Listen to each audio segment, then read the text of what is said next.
नमस्कार, आपके साथ मैं हूं लावनी विनीत। समय जनमत का हो रहा है, यानी वो मंच जहां पर हम और आप मिलकर करते हैं उन खबरों की बात जो सीधे आपसे सरोकार रखती है, जो सीधे देश से सरोकार रखती है। और जब देश हमसे, आपसे, सबसे सरोकार वाली खबरों की बात हो तो उसमें छिपी होती है राष्ट्र सर्वोपरि की भावना।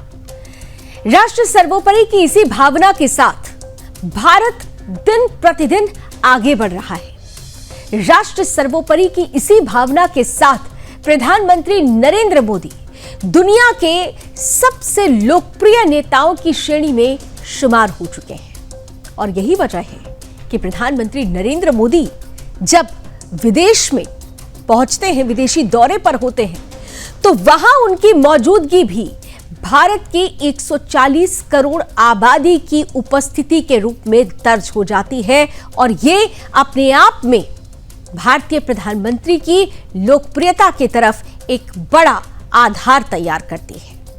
जब एक नेता की पहचान सिर्फ अपने देश की सीमाओं में ना सिमटे, जब उसका कद इतना बड़ा हो जाए कि एक के बाद एक देश उसे अपने सर्वोच्च सम्मान से सम्मानित करें, तो समझिए कि वो केवल प्रधानमंत्री नहीं बल्कि वैश्विक नेता बन चुके हैं। और ऐसा ही हो रहा है भारत के प्रधानमंत्री नरेंद्र मोदी के साथ, जिनका ग्लोबल प्रभाव लगातार नजर आ रहा है। घाना, पश्चिम अफ्रीका का वो देश जिसने आज इतिहास रच दिया है। घाना ने प्रधानमंत्री नरेंद्र मोदी को अपने सर्वोच्च नागरिक सम्मान से सम्मानित किया है। The officer of the order of the star of घाना। यह सिर्फ एक अवार्ड नहीं है, यह भारत की बढ़ती ताकत, मोदी की कूटनीति और दुनिया में भारत के कद को मोहर मिलना है।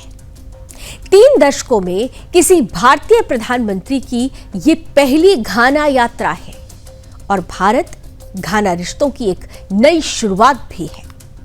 प्रधानमंत्री मोदी इन दिनों 5 देशों के द्विपक्षीय दौरे पर हैं, जिसमें वो सबसे पहले घाना पहुंचे, जहां उनका भव्य स्वागत किया गया। घाना के राष्ट्रपति जॉन ड्रमानी महामा ने उन्हें देश के सर्वोच्च नागरिक सम्मान officer of the order of the star of घाना से सम्मानित किया। मोदी ने इसे 140 करोड़ भारतीयों के सम्मान के रूप में स्वीकार किया और इसे दोनों देशों की सांस्कृतिक विरासत, युवाओं की आकांक्षाओं और साझा भविष्य को समर्पित किया। प्रधानमंत्री नरेंद्र मोदी ने सोशल मीडिया पर लिखा कि इस सम्मान को दोनों देशों के युवाओं की आकांक्षाओं और उज्जवल भविष्य, घाना और भारत के बीच ऐतिहासिक संबंधों और उनकी समृद्ध सांस्कृतिक परंपराओं एवं विविधता समर्पित करता हूं। उन्होंने आगे लिखा कि यह सम्मान एक जिम्मेदारी भी देता है और वो जिम्मेदारी भारत घाना मित्रता को और मजबूत बनाने के लिए काम करने की है। विदेश मंत्रालय के अनुसार प्रधानमंत्री मोदी ने विश्वास जताया कि घाना की उनकी ऐतिहासिक राजकीय यात्रा भारत घाना संबंधों को नई गति प्रदान करेगी। और इससे पहले पीएम मोदी और राष्ट्रपति महामा के बीच बुधवार को व्यापक वार्ता होने के बाद दोनों देशों ने अपने संबंधों को व्यापक साझेदारी के स्तर तक विस्तार भी दिया।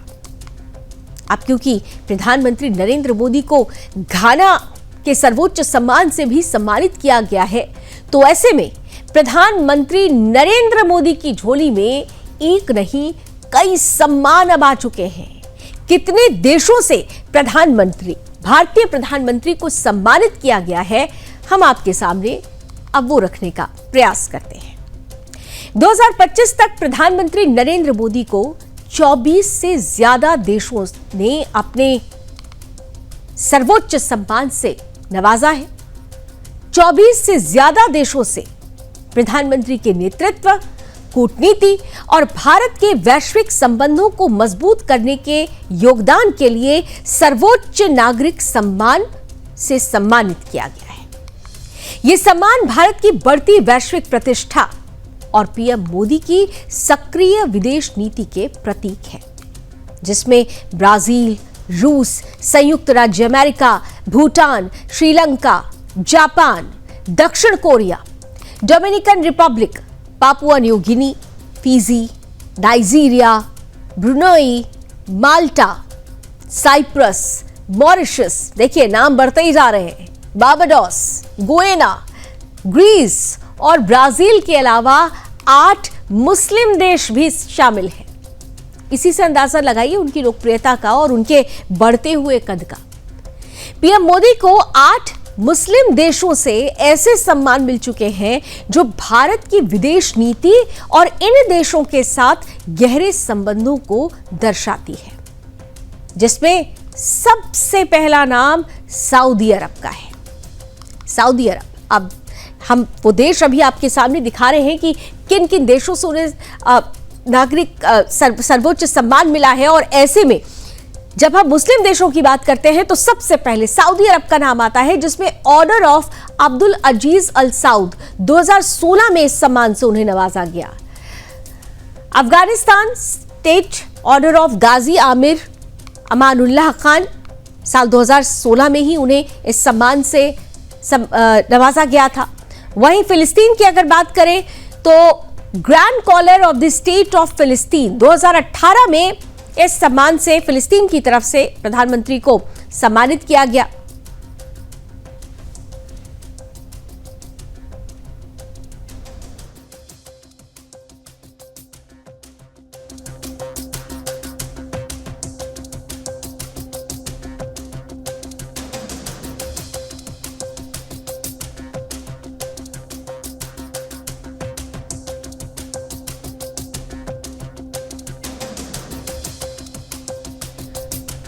इसके अलावा अगर हम बात करें संयुक्त अरब अमीरात की तो ऑर्डर ऑफ जायद 2019 में प्रधानमंत्री को इस सम्मान से नवाजा गया। बहरीन ने king Hamad order of the Renaissance 2019 में इस अवार्ड से उन्हें सम्मान दिया। मालदीव की बात करें तो 2019 में ही order of the distinguished rule of Nishan Izzuddin, इस सम्मान से भी मालदीव की तरफ से प्रधानमंत्री नरेंद्र मोदी को नवाजा गया। मिस्र की बात की जाए तो ऑर्डर ऑफ द नाइल 2023 में ये सर्वोच्च सम्मान प्रधानमंत्री को मिला। और कुवैत, ये वो तमाम मुस्लिम देश हैं जिन्होंने प्रधानमंत्री को सर्वोच्च सम्मान से सम्मानित किया है।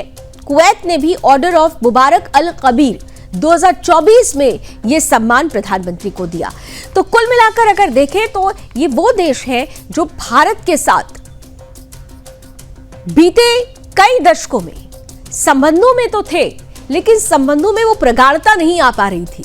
लेकिन भारत की बदली हुई विदेश नीति ने, भारत की नई कूटनीति ने, प्रधानमंत्री नरेंद्र मोदी के नेतृत्व ने इन देशों के साथ साझेदारी और वसुधैव कुटुंबकम की भावना के साथ ऐसे रिश्ते बनाए कि साफ तौर पर इन देशों ने भारतीय प्रधानमंत्री की लोकप्रियता, उनकी जो खास पहचान है लोगों से संवाद करने की, जुड़ने की और वसुधैव कुटुंबकम की भावना, इन सब को एक आधार देते हुए उन्हें इन सम्मानों से सम्मानित किया।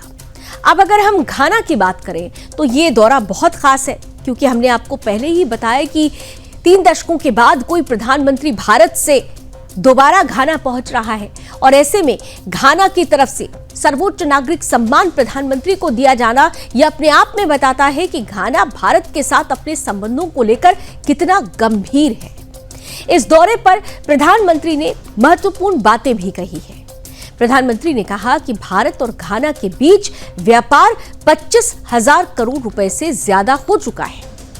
अगले 5 साल में इसे दोगुना करने का टारगेट भी रख लिया गया है।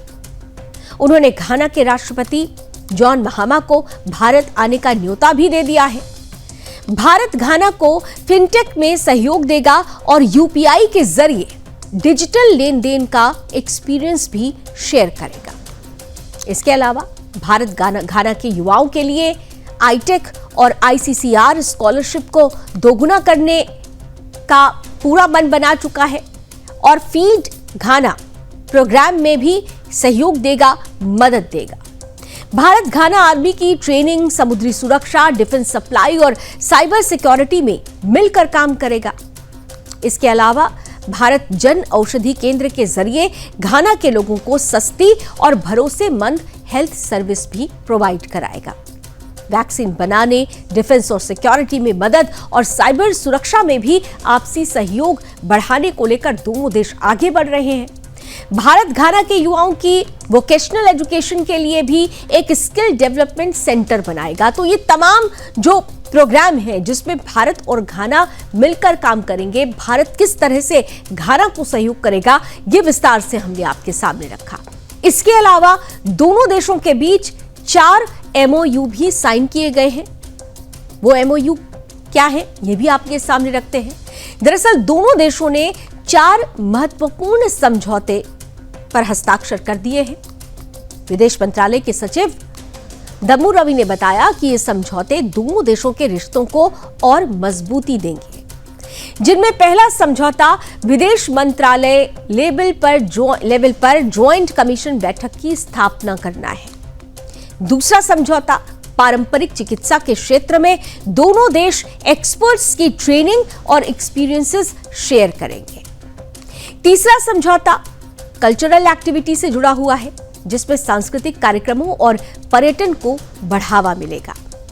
इसके अलावा चौथा समझौता स्टैंडर्ड सेटिंग यानी प्रोडक्ट और सर्विस के लिए गुणवत्ता नियम तय करना, इस पर हस्ताक्षर किया गया है, समझौता किया गया है, जिससे खास तौर से दोनों ही देशों के लिए आर्थिक सहयोग में मदद मिलेगी। दरअसल भारत ने घाना को 6 लाख कोविड वैक्सीन दी थी। याद होगा आपको, कोरोना काल में भारत और घाना अंतर्राष्ट्रीय मंचों पर एक दूसरे के मजबूत समर्थक भी रहे हैं। दोनों देश गुट निरपेक्ष आंदोलन के सदस्य भी हैं और संयुक्त राष्ट्र जैसे संगठनों में मिलकर काम करते हैं। घाना ने भारत की संयुक्त राष्ट्र सुरक्षा परिषद की स्थायी सदस्यता के दावे का भी समर्थन किया है।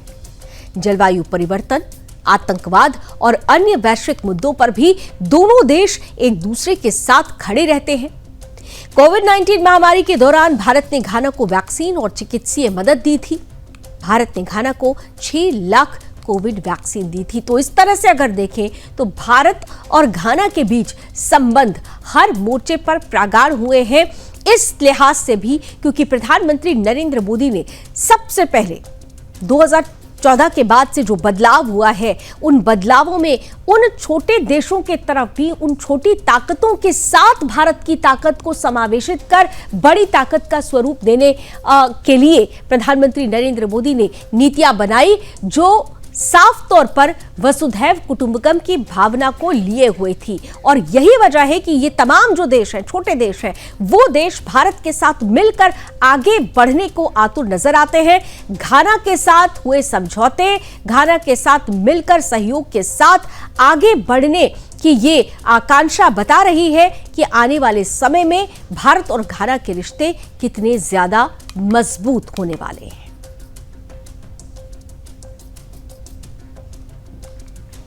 तो प्रधानमंत्री नरेंद्र मोदी की ताकत विदेशों में नजर आ रही है, उनकी नीतियों की ताकत नजर आ रही है, क्योंकि नीयत साफ है। और इसी नीयत के साथ भारत में भी प्रधानमंत्री नरेंद्र मोदी का चेहरा, उनकी गारंटी, विकास की योजनाओं को बल देना, उसको तैयार करना, ये सब ऐसे नाम हो रहे हैं, ये सब ऐसी संकल्पना हो रही है जो लोगों को मोदी से जोड़ती है। ऐसा ही करने की कोशिश बिहार में शुरू हो चुकी है। बिहार की राजनीति इन दिनों पूरी तरह से गर्म है, सरगर्म है, क्योंकि ये साल बिहार के लिए खास है। चुनावी राज्य है बिहार, साल के अंत तक बिहार में चुनाव होना है। ऐसे में जेडीयू बीजेपी गठबंधन यानी एनडीए गठबंधन डबल इंजन की ताकत के साथ बिहार में बदलाव किसका? विकास को आगे बढ़ाने का। बार बार ये कह रहा है कि वापस आएगी फिर से एनडीए सरकार, क्योंकि काम असरदार है, काम बोल रहा है। नरेंद्र मोदी और नीतीश कुमार की ये जोड़ी बिहार को पसंद आ रही है, ये दम भरा जा रहा है एनडीए की तरफ से। लेकिन विपक्ष, खासतौर से आरजेडी, बिहार की राजनीति में इस बार फ्री का गेम लेकर आए हैं। मुफ्त के सहारे कुर्सी तक पहुंचना चाहते हैं। केजरीवाल के मॉडल को बिहार में अप्लाई करना चाहते हैं। एक तरफ तेजस्वी यादव मुफ्त की राजनीति के सहारे कुर्सी चाहते हैं, तो दूसरी तरफ इसके सबसे बड़े पुरोधा यानी अरविंद केजरीवाल, उन्होंने भी बिहार में दस्तक दे दी है। दिल्ली मॉडल को बिहार में लागू करना चाहते हैं। दिल्ली की जनता ने केजरीवाल को नकार दिया। उम्मीद अब बिहार से है कि शायद यहां जनता उन्हें स्वीकार कर ले। तो ऐसे में बिहार की राजनीति इन दिनों 360 डिग्री घूमी हुई है। एक तरफ विपक्ष की मुफ्त की नीति है, तो दूसरी तरफ अच्छी नियत के साथ डबल इंजन की सरकार और विकास की गारंटी है। ये गारंटी और मुफ्त की नीति किस तरीके से बिहार में राजनीति का नया चेहरा लाकर सामने रख रही है, बिहार की जनता के सामने इस बार क्या तय करना है, किसे चुनना है, किसके साथ चलना है, इन सवालों को लेकर खड़ा कर रही है। और खास तौर से आने वाले समय में बिहार की राजनीति में कितने दिलचस्प मोड़ आने वाले हैं, इन सब सवालों को समेटती हुई हमारी आज की ये स्पेशल रिपोर्ट।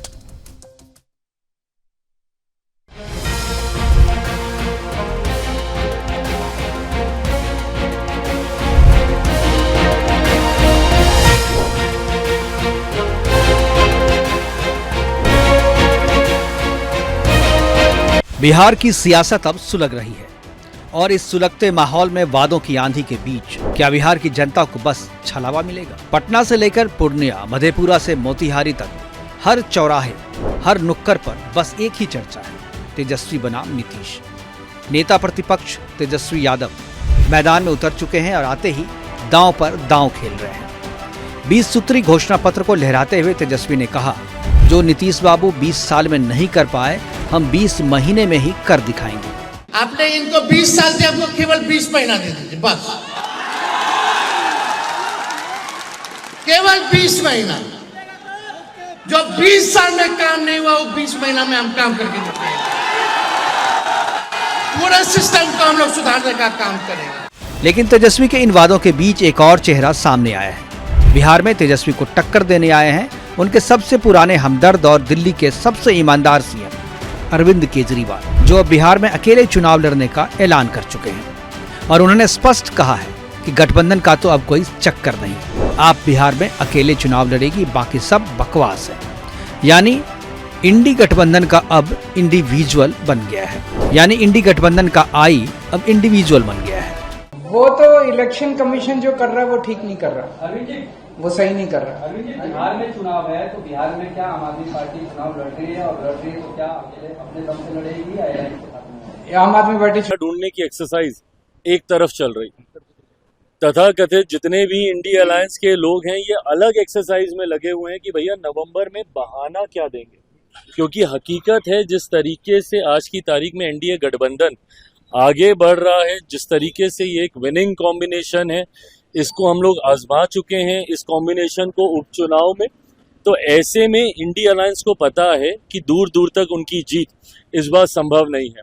कि राष्ट्रीय जनतांत्रिक गठबंधन के घटक दल हम हैं और नीतीश जी मोदी जी की जोड़ी, नीतीश है तो निश्चिंत है, मोदी है तो विश्वास है, यह आम लोगों की धारणा है।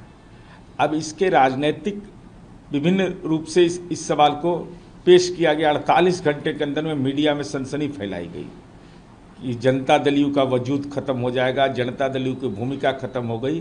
अब तो वैसे लोगों से पूछिए कि अब तबीयत नासाज नहीं ना है ज़्यादा। और देश के नेतृत्व पूरे हमारे ग्लोबली उनके नेतृत्व को सभी देशों ने एक्सेप्ट किया है, और उनके काम करने के तरीके, अंतर्राष्ट्रीय पटल पर भारत के नेतृत्व करने का तरीका और अंतर्राष्ट्रीय विषयों पर जो उनके सोच हैं, जो विजन है, उसको अंतर्राष्ट्रीय स्तर पर हमेशा समर्थन मिला है। और यही कारण है कि कई देश आज भारत के साथ मिलकर काम करना चाहते हैं, भारत के साथ कदम से कदम मिला के चलना चाहते हैं। और भारत के प्रधानमंत्री का नेतृत्व आज अंतर्राष्ट्रीय स्तर पर स्थापित हो रहा है, तो उसका सम्मान हो रहा है। एक अंतिम सवाल है, जिस तरीके से 2 दिन पहले जेडी करना प्रधानमंत्री मोदी की इंटरव्यू तस्वीर लगा और अब भाजपा कार्यालय में भी नीतीश कुमार की तस्वीर लग रही है, क्या लगता है? देखिए, मैं ये मानता हूँ कि दोनों ही नेता एक राज्य के मुख्यमंत्री हैं, एक देश के प्रधानमंत्री हैं, तो निश्चित रूप से ये प्रक्रिया अगर की गई है तो दोनों ही दलों के बीच का आपस का संबंध को दर्शाता है और लोकतंत्रीय संस्थाओं को और राजनीतिक पे शीर्ष पदों पे बैठे हुए व्यक्ति को किस प्रकार से सम्मान मिलना चाहिए, इसकी सोच को दर्शाता है।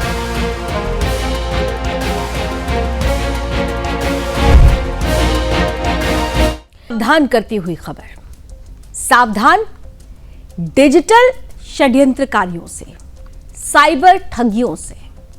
उस डिजिटल जाल की अब हम बात करने वाले हैं जो हर घंटे हर मिनट हमारे आसपास बिछाया जा रहा है और हम में से कई लोग जाने अनजाने उसमें फंसते चले जा रहे हैं। साइबर ठगी एक ऐसा डिजिटल अपराध जो अब भारत के लिए दूसरी महामारी बन चुका है। इसके ताजा आंकड़े बेहद चौंकाने वाले हैं। साल 2024 में 19 लाख से ज्यादा साइबर क्राइम की शिकायतें दर्ज की गई हैं और 22,811 करोड़ से ज्यादा की ठगी को लोगों ने रिपोर्ट किया है। अंदाजा लगाइए, 22,811 करोड़, यानी औसतन हर दिन लगभग 62 करोड़ की साइबर ठगी हो रही है और वो भी सिर्फ रिपोर्ट की गई घटनाएं हैं। अभी बहुत सारी ऐसी घटनाएं हैं जो रजिस्टर्ड हो ही नहीं पाई हैं, जिनकी रिपोर्ट ही नहीं हुई है। आप खुद सोचिए, कितने लोग डर, शर्म या जानकारी के अभाव में शिकायत करते ही नहीं हैं। क्यूआर कोड स्कैम हो, फेक लिंक हो, फर्जी पुलिस कॉल हो, डिजिटल अरेस्ट हो, व्हाट्सएप हैक, ओटीपी लीक, ये सभी अपराध के नए तरीके हैं, लेकिन मकसद वही पुराना है, आपकी गाड़ी कमाई को उड़ा ले जाना। आज हम आपको न सिर्फ इस खतरे से आगाह करने वाले हैं, बल्कि आपको यह भी बताने वाले हैं कि आप कैसे खुद को और अपने परिवार को इस डिजिटल ठगी के तूफान से बचा सकते हैं। इसलिए इस खबर को बेहद संजीदगी के साथ जरूर देखिए। रिपोर्ट सामने रखें। धोखा खा रहा है। अब सवाल ये नहीं कि अगला नंबर किसका है, सवाल ये है कि क्या आप तैयार हैं? साइबर ठगी का जाल हर दिन गहराता जा रहा है। डिजिटल इंडिया के दौर में साइबर अपराधी नए नए हथकंडों से लोगों की जेब पर हाथ साफ कर रहे हैं। 2024 में साइबर क्राइम का जो आंकड़ा सामने आया वो हैरान कर देने वाला है। 2024 में 19.18 लाख शिकायतें रिपोर्ट हुई। ये वो केस है जो दर्ज हुए, लेकिन सच्चाई इससे कहीं ज्यादा बड़ी है। 2024 में कुल 19.18 लाख मामले दर्ज हुए थे, वहीं 2023 में 15.56 लाख शिकायतें थी। 2022 में यह आंकड़ा 11.37 लाख था और ये शिकायतें साल दर साल बढ़ रही हैं। इस साल साइबर ठगों ने लोगों से 22,811 करोड़ रुपए ठग लिए, यानी हर रोज 62 करोड़ रुपए की साइबर ठगी। अगर ठगी के आंकड़ों की बात की जाए तो 2024 में 22,811 करोड़ रुपए की ठगी हुई। वहीं 2023 में 7,496 करोड़ रुपए ठगों ने उड़ा लिए। 2022 में यह आंकड़ा 2,306 करोड़ रुपए था और अब तक 4 सालों में 33,165 करोड़ रुपए की ठगी की जा चुकी है। इनमें से सबसे ज्यादा मामले पैसों से जुड़े साइबर फ्रॉड्स के रहे। कभी फेक क्यूआर कोड से तो कभी यूपीआई लिंक से जाल बिछाया गया। एआई भी बना साइबर हथियार। GIRM की रिपोर्ट बताती है कि 2024 की 82.6% फिशिंग हमले एआई जनरेटेड थे। बता दें कि फिशिंग हमलों में एआई का ज्यादा इस्तेमाल होता है। 82.6% हमले एआई से बने होते हैं। फेक वेबसाइट्स और मेल्स के द्वारा भी फिशिंग को अंजाम दिया जाता है। आवाज और वीडियो का दुरुपयोग कर लोगों को शिकार बनाया जाता है। सिर्फ इतना ही नहीं, बढ़ते टेक्निकल अटैक्स, मैलवेयर, रेसमवेयर और क्रिप्टो अटैक्स में भी चौंकाने वाला इजाफा हुआ। अगर साइबर अटैक ग्रोथ की बात करें तो मैलवेयर अटैक में 11% की बढ़ोतरी हुई है। रैंसमवेयर में 22% की बढ़ोतरी हुई। IoT अटैक्स में भी 59% से ज्यादा और क्रिप्टो अटैक्स में 409% की छलांग लगी है। क्यूआर कोड स्कैम भी एक नया जाल है, जिसमें क्यूआर कोड स्कैन करते ही यूजर्स पहुंच जाते हैं एक फर्जी यूपीआई पोर्टल पर, जहां से उनकी बैंक डिटेल्स चोरी हो जाती है। अब बताते हैं कि क्या है QR code scam. QR code scan करवाते हैं, फेक पोस्टर से भेजा जाता है कोड। स्कैन के बाद फर्जी वेबसाइट पर पहुंचता है विक्टिम, जहां पहुंचते ही हो जाती है बैंक डिटेल्स की चोरी। इसके अलावा भी अन्य खतरनाक ट्रेंड्स हैं, जिसमें डिजिटल अरेस्ट का डर दिखाना, फर्जी पुलिस बनकर धमकाना, व्हाट्सएप चैट के विश्वास से जीत कर ठगी कराना। समय के साथ ठगों ने ठगी के नए तरीके भी इजाद कर लिए हैं, जैसे फर्जी पुलिस बनना, डिजिटल अरेस्ट का डर दिखाना, व्हाट्सएप फ्रॉड से ठगी करना, फेक इन्वेस्टमेंट ऐप का झांसा देकर चूना लगाना। लेकिन ऐसा नहीं है कि इन ठगों से बचना मुश्किल है या असंभव। हम आपको बचाव के लिए क्या क्या कर सकते हैं, कुछ उपाय बताते हैं। साइबर ठगों के हमलों से बचने का सबसे बड़ा हथियार तो आपकी जागरूकता ही है, जिसके द्वारा आप बड़े से बड़े ठग को भी ठेंगा दिखा सकते हैं। इसके अलावा आप अनजान लिंक पर क्लिक ना करें, OTP और पासवर्ड शेयर ना करें, फर्जी कॉल्स और धमकियों से ना डरें। ऐसे मामलों की रिपोर्ट जरूर करें। साइबर क्राइम सिर्फ डेटा चोरी नहीं, अब ये आपकी जमा पूंजी छीनने पर पहुंच गया है। ऐसे में डिजिटल दुनिया में सुरक्षित रहने के लिए आपको हर कदम पर सतर्क रहना होगा। सुदर्शन न्यूज के लिए शिवम शर्मा की रिपोर्ट।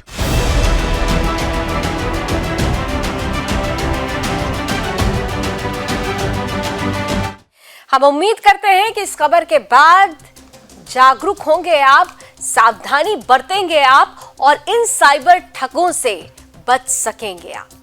लेकिन केवल आपको साइबर ठगों से ही नहीं बचना है, बहुत सारे ऐसे धर्मांतरण के नरपिशाच भी हैं जो हमारे इर्द गिर्द घूम रहे हैं। ऐसी एक खबर महाराष्ट्र से आ रही है। देश में हिंदू आस्था को ठेस पहुंचाना हो, हिंदुओं का धर्मांतरण कराना हो, दबाव में लाकर उनका धर्म परिवर्तन कराना हो, तो ये आम बात हो गई है। जिस खबर का मैं जिक्र कर रही हूं, ये खबर आई है वीर छावा महान योद्धा छत्रपति शिवाजी महाराज की पावन भूमि से, जहां छत्रपति संभाजी नगर के आशादीप बाल सुधार गृह में नाबालिग लड़कियों को धर्मांतरण की दलदल में धकेला जा रहा है। धर्मांतरण की इस भट्टी से जैसे तैसे 30 जून 2025 को यहां से 9 नाबालिग लड़कियां हाथों में लोहे का सरिया और पत्थर लेकर भाग निकली, ताकि कोई भी इनको रोककर ईसाई ना बना सके। इन लड़कियों ने हिम्मत दिखाई। बाहर आते ही इन लड़कियों ने आरोप लगाए कि उन पर ईसाई धर्म अपनाने का दबाव डाला जा रहा है और विरोध करने पर उन्हें प्रताड़ित किया गया। इनमें से 2 लड़कियां न्यायालय परिसर पहुंच गईं। हमें न्याय चाहिए, हमें आजाद करो के नारे लगाए। अब सवाल यह है कि 9 में से 2 ही क्यों नारेबाजी कर रही थीं? तो यहां पर आपको बता दें कि 5 लड़कियों को पकड़कर दोबारा से उसी धर्मांतरण की भट्टी में झोंक दिया गया, लेकिन इन 2 लड़कियों ने ही प्रशासन को हिला कर रख दिया। पुलिस कमिश्नर प्रवीण पवार ने महिला अधिकारियों की टीम बनाकर मामले की जांच शुरू करवाई। जब 180 बच्चों से पूछताछ की गई, तब किसी ने शिकायत नहीं की, क्योंकि आरोप है कि बच्चों को पहले ही धमकाया जा चुका था। भागी हुई लड़कियों का आरोप है कि उन्हें चर्च के पानी से पवित्र करने का ढोंग किया गया, जबरदस्ती क्रॉस पहनाया गया, ईसाई धार्मिक गतिविधियों में भाग लेने को मजबूर किया गया, और जब इन बच्चों ने विरोध किया तो उन्हें खाना नहीं दिया गया, मारा पीटा गया, प्रताड़ित किया गया। इस घटना के चौथे दिन तक दोनों नाबालिग लड़कियां अभी तक लापता हैं। बावजूद इसके अब तक संस्था पर कोई ठोस कार्रवाई नहीं हुई है। इससे नाराज होकर सकल हिंदू समाज की महिला संगठन ने जिला अधिकारी को ज्ञापन सौंपा, जिसमें संस्था पर बैन लगाने और तत्काल जांच की मांग की गई है। शिवसेना शिंदे गुट की महिला पदाधिकारियों ने भी आशादीप बाल सुधार गृह पर प्रदर्शन किया। जब रेक्टर ने दरवाजा नहीं खोला तो बाहर जमकर नारेबाजी हुई। ये वही संस्था है जहां 1 साल पहले लव जिहाद से बचाई गई एक नाबालिग हिंदू लड़की को रखा गया था और अब उसी लड़की ने आरोप लगाया है कि वहां जबरन धर्मांतरण का प्रयास किया जाता है। इतना ही नहीं, उस पर दबाव डालने के लिए आरोपी अशफाक शेख का भाई संस्था के भीतर तक पहुंच गया, जबकि किसी बाहरी को अंदर जाने की अनुमति तक नहीं होती है। सवाल बड़ा है कि जब इस संस्था में सुरक्षा के इतने नियम हैं, तो धर्मांतरण के आरोपितों को भीतर कैसे जाने दिया गया? क्या ये सिर्फ लापरवाही है या किसी गहरी साजिश की परतें खुल रही हैं और इसलिए जरूरी है कि इस सुधार गृह का पूरा चिट्ठा, पूरा काला इतिहास टटोला जाए, जांच की जाए, पड़ताल की जाए, ताकि उन तक पहुंचा जाए, उन षड्यंत्रकारियों तक पहुंचा जा सके जो इन बच्चियों को धर्मांतरण की भट्टी में झोंक रहे हैं। अब एक तरफ धर्मांतरण का षड्यंत्र चल रहा है, धर्मांतरण का गोरख धंधा चल रहा है, तो दूसरी तरफ भी देखिए हिंदुओं को ठेस पहुंचाने के लिए कोई कोर कसर नहीं छोड़ी जा रही है।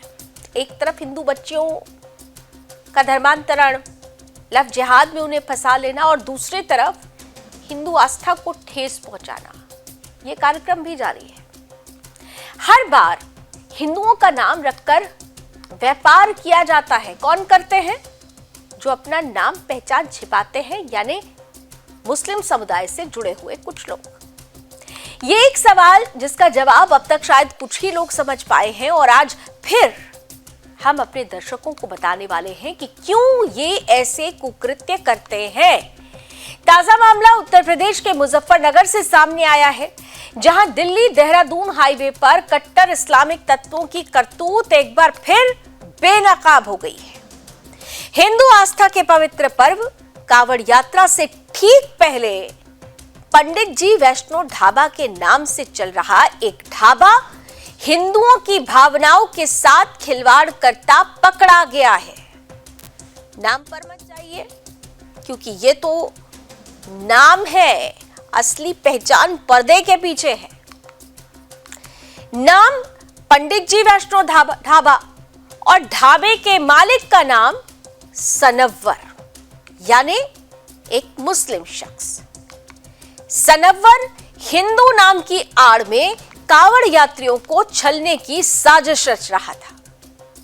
हिंदू संगठनों की सतर्कता ने थूक जिहाद की साजिश को बेनकाब कर दिया और पुलिस ने सनव्वर, उसके बेटे आदिल, जुबैर और 2 अन्य के खिलाफ मुकदमा दर्ज कर दिया है। यह घटना एक बार फिर साबित करती है कि जिहादी तत्व हिंदू संस्कृति और आस्था को निशाना बनाने से बाज नहीं आ रहे हैं। 29 जून 2025 को हिंदू संगठनों की एक टीम जो कावड़ मार्ग पर ढाबों और दुकानों की जांच कर रही थी, इन्होंने इस ढाबे पर पहुंचकर यह पाया कि इसकी सच्चाई क्या है। इस तथाकथित पंडित जी वैष्णो ढाबा के बाहर हिंदू नाम का बोर्ड लगा था, लेकिन जब हिंदू संगठनों ने मालिक से आधार कार्ड मांगा तो उसने देने से साफ इनकार कर दिया। जांच आगे बढ़ी, ऑनलाइन पेमेंट स्कैनर में क्यूआर कोड को जब स्कैन किया गया तो मालिक का असली नाम सामने आया, सनव्वर। बाहर बोर्ड पर दीक्षा शर्मा नाम लिखा हुआ था। अब आप खुद देखिए कि कितना झोल है पूरे के पूरे मामले में। ये साफ तौर पर हिंदुओं को भ्रमित करने और उनकी आस्था से खिलवाड़ करने की गहरी साजिश थी। अपने बचाव में जिहादियों ने आरोप लगाया कि ढाबे के कर्मचारियों की मजहबी पहचान जानने के लिए अभियान चलाया गया। हालांकि हिंदू संगठन के सुमित बजरंगी ने इन आरोपों कुछ आरोप जो लग रहे हैं उनको आरोपों को सिरे से खारिज किया है, लेकिन सवाल यह है कि अगर नाम साफ था तो फिर उसको छिपाने की जरूरत क्यों पड़ी? आखिर पहचान छिपाकर ऐसा क्या काला कारनामा चल रहा है जिसे छिपाने की कोशिश की जा रही है? नाम और पहचान तो फक्र की बात होती है। जो लोग इस पर राजनीति कर रहे हैं, जो ये कह रहे हैं कि मुसलमानों को परेशान किया जा रहा है, उनसे भी सवाल पूछा जाना चाहिए कि आखिर नाम और पहचान को सामने रखना, अपनी पहचान बताना परेशान कैसे हो सकता है? अगर नाम छुपाकर कारोबार किया जाए तो ये साफ तौर पर बताता है कि दाल में कुछ काला नहीं, पूरी दाल काली है। कांवड़ यात्रा से पहले जिस तरीके की परिस्थिति सामने आई है, उसने एक बार फिर से हिंदुओं को सावधान रहने के लिए सचेत कर दिया है। ये चेतावनी है और साफ तौर पर चुनौती भी है कि हम अपनों को, अपने आप को, अपने हिंदुत्व को कैसे बचाते हैं। अब आइए हम, क्योंकि जनमत के आखिरी पड़ाव पर आ चुके हैं, यानी वक्त आज की गुड न्यूज का है, आज की पॉजिटिव न्यूज का है, तो देखिए भारत ने क्या कर डाला है। भारत ने दरअसल नवीकरणीय ऊर्जा के क्षेत्र में 2025 में रिकॉर्ड तोड़ उपलब्धि हासिल की है। सौर और पवन ऊर्जा उत्पादन में अभूतपूर्व वृद्धि के साथ भारत 2030 तक 500 गीगावाट नवीकरणीय ऊर्जा क्षमता के महत्वाकांक्षी लक्ष्य की ओर तेजी से बढ़ रहा है। ये उपलब्धि भारत के हरित ऊर्जा क्रांति और जलवायु परिवर्तन के खिलाफ वैश्विक लड़ाई में योगदान का प्रतीक है। केंद्र सरकार की नीतियों जैसे सौर पार्क योजना, राष्ट्रीय पवन सौर हाइब्रिड नीति, इन सभी ने इस पूरी योजना को गति दी है, रफ्तार दी है। 2025 में भारत ने 50 गीगावाट से अधिक सौर ऊर्जा और 20 गीगावाट पवन ऊर्जा क्षमता जोड़ी, जो पिछले वर्षों की तुलना में रिकॉर्ड वृद्धि है। राजस्थान, गुजरात और तमिलनाडु जैसे राज्यों में बड़े पैमाने पर सौर परियोजनाएं शुरू की गई हैं, जबकि महाराष्ट्र और मध्य प्रदेश में पवन ऊर्जा परियोजनाओं ने गति पकड़ ली है। इसके अलावा भारत की आत्मनिर्भर भारत पहल ने भी स्वदेशी सौर पैनल और टरबाइन निर्माण को बढ़ावा दिया है, जिससे लागत कम हुई है और रोजगार के नए अवसरों का सृजन भी हुआ है। ग्रामीण क्षेत्रों में खास तौर से सौर माइक्रो ग्रिड ने लाखों घरों को रोशनी दी, जिससे सामाजिक आर्थिक विकास को बल मिला। प्रधानमंत्री नरेंद्र मोदी ने इस उपलब्धि पर प्रसन्नता जताई और कहा कि भारत न केवल ऊर्जा आत्मनिर्भरता की ओर बढ़ रहा है, बल्कि वैश्विक पर्यावरण संरक्षण में भी नेतृत्व कर रहा है। विशेषज्ञ भी ये मान रहे हैं कि भारत 2030 तक अपने लक्ष्य को आसानी से हासिल कर सकता है, जिससे जीवाश्म ईंधन पर निर्भरता कम होगी और कार्बन उत्सर्जन में भी कमी आएगी। ये उपलब्धि भारत के लिए गर्व का क्षण है, जो स्वच्छ ऊर्जा और सतत विकास के क्षेत्र में वैश्विक मंच पर अपनी स्थिति को और मजबूत करता है।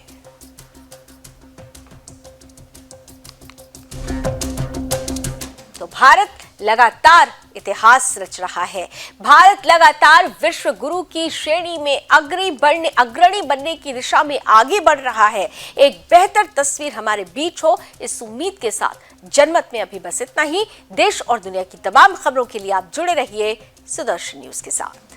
जय हिंद।